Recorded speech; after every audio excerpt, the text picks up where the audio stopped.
ប្រធានាធិបតីអាមេរិកលោកដូណាល់ត្រាំបើកការវិប្រហារយោធាទ្រង់ទ្រាយធំប្រឆាំងនឹងពួកហ៊ូទីយេម៉ិនផ្ដាច់ជីវិតមនុស្សយ៉ាងហោចណាស់24នាក់នៅកាលពីថ្ងៃសៅរ៍ទី15ខែមីនាប្រធានាធិបតីអាមេរិកដូណាល់ត្រាំបានបើកការវិប្រហារទ្រង់ទ្រាយធំ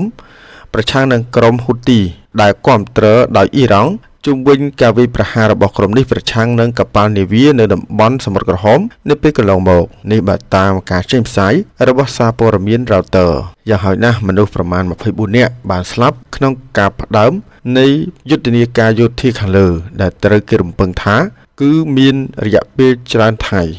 លោកត្រាំបានប្រមានក្រុមហ៊ូទីថាការវាយប្រហាររបស់ពួកគេត្រូវតែបញ្ឈប់ដោយចាប់ផ្ដើមពីពេលនេះទៅហើយបើពុំដូច្នេះទេពួកគេនឹងត្រូវទទួលរងនៅការវាយប្រហារធ្ងន់ធ្ងរមិនធ្លាប់មានពីមុននោះឡើយលោកត្រាំបានប្រមានអ៊ីរ៉ង់ដែលជាខ្នងបង្អែកដ៏ធំរបស់ក្រុមហ៊ូទីផងដែរថាចាំបាច់ត្រូវតែបញ្ឈប់ការគាំទ្រជាបន្ទាន់សម្រាប់ក្រុមនេះយោងតាមអាជ្ញាធរនៃប្រព័ន្ធផ្សព្វផ្សាយរបស់យេម៉ិនជនស៊ីវិលយ៉ាងហោចណាស់13នាក់បានស្លាប់និង9នាក់បានរងរបួសក្នុងការវាយប្រហាររបស់អាមេរិកលើរដ្ឋធានី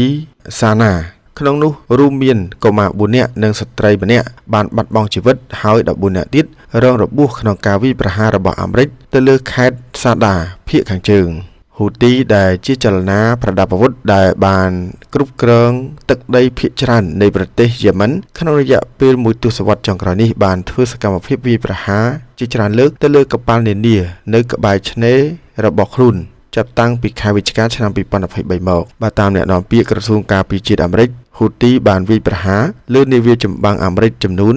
174លើកនិងកប៉ាល់ពាណិជ្ជកម្ម145លើកចាប់តាំងពីឆ្នាំ2023គូបញ្ជាក់ផងដែរថាការវាយប្រហារយោធាកាលពីថ្ងៃសៅរ៍ដែលមន្ត្រីអាមេរិកមួយរូបបានបង្ហើបឲ្យដឹងថាអាចនឹងបន្ត